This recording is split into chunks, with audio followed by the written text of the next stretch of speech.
Assalamualaikum WRWB. Jumpa kembali dengan saya Gusmat. Sahabat, seperti yang kita semua ketahui, jika peninggalan-peninggalan Islam itu sangatlah banyak. Tak terkecuali seperti di Mesir. Ayo sedikit kita tengok bareng-bareng agar kita semua faham. 3 peninggalan dinasti Tuluniyah di Mesir.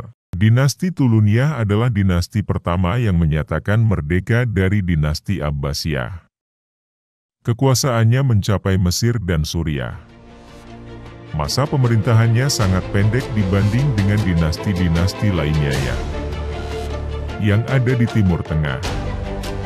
Dinasti yang didirikan oleh Ahmad bin Tulun ini hanya kuat bertahan sekitar 37 tahun dari 868-905M atau 254-292 Haji. Meski demikian, Ahmad bin Tulun atau yang lebih dikenal dengan sebutan Ibnu Tulun merupakan sosok yang paling berpengaruh dalam pembentukan Mesir sebagai negara yang lebih berdaulat. Sejarah mencatat, sebelumnya Mesir merupakan bagian dari Imperium Romawi 30 SM, 642M4 Khalifah pengganti Rasul 642-665 dan dinasti Umayyah 665-750.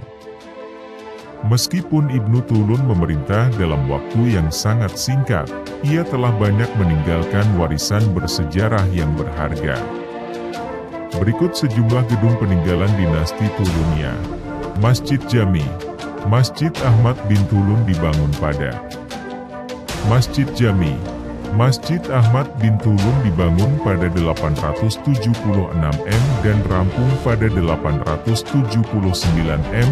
Masjid yang terletak di kaki Bukit Jabal Yashkur diyakini masyarakat Mesir sebagai masjid yang penuh berkah karena dapat melakukan segala aktivitas keagamaan di dalamnya. Bisa dikatakan masjid ini merupakan salah satu peninggalan orisinil terpenting peradaban Arab Islam di Mesir. Kanatir Ahmad bin Tulun peninggalan dinasti Tuluniyah yang bersumbangsi besar bagi kehidupan masyarakat Mesir ketika itu, adalah sistem saluran air, Kanatir. Masyarakat setempat menamakannya Kanatir Ahmad bin Tulun. Saluran ini terletak di daerah tenggara kawasan Al-Kathai. Secara fisik, konstruksi saluran air yang disebut sejarawan dengan Asikiyah ini menyerupai saluran yang ada pada masa kerajaan Romawi.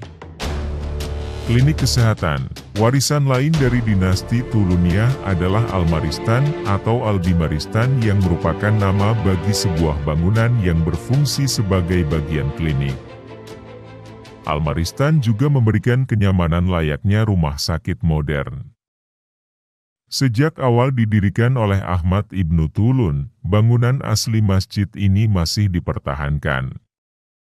Berbeda dengan masjid tua lainnya di Mesir, seperti Masjid Amr bin Al-Esh banyak mengalami perubahan dari bentuk semula. Kendati demikian, bukan berarti Masjid Ibnu Tulun juga tak luput dari renovasi.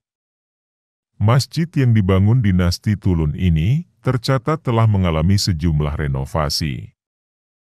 Antara lain, renovasi oleh dinasti Fatimiyah pada 1117M. Renovasi perdana ini cukup fundamental karena menggusur dan menghilangkan bentuk istana dinasti Tuluniyah. Pada 1296, masjid kembali direnovasi. Renovasi kali ini menghadirkan menara megah yang terletak di sebelah luar barat masjid. Menara ini membentuk spiral, layaknya Masjid Samarra, Irak. Beberapa renovasi itu memang menghasilkan tampilan bangunan yang megah. Bata merah yang diperindah dengan ukiran lapisan plester, ukiran dalam.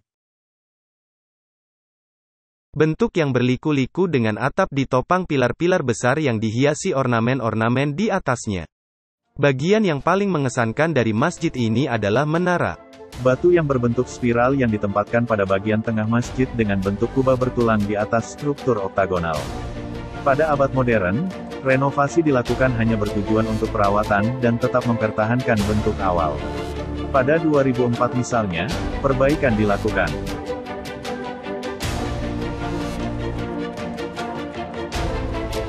Oleh The Egyptian Supreme Council of Antiquities, lembaga yang bergerak di bidang perawatan gedung-gedung kuno. Demikian sedikit sejarah tentang Islam di Mesir. Semoga bermanfaat. Amin.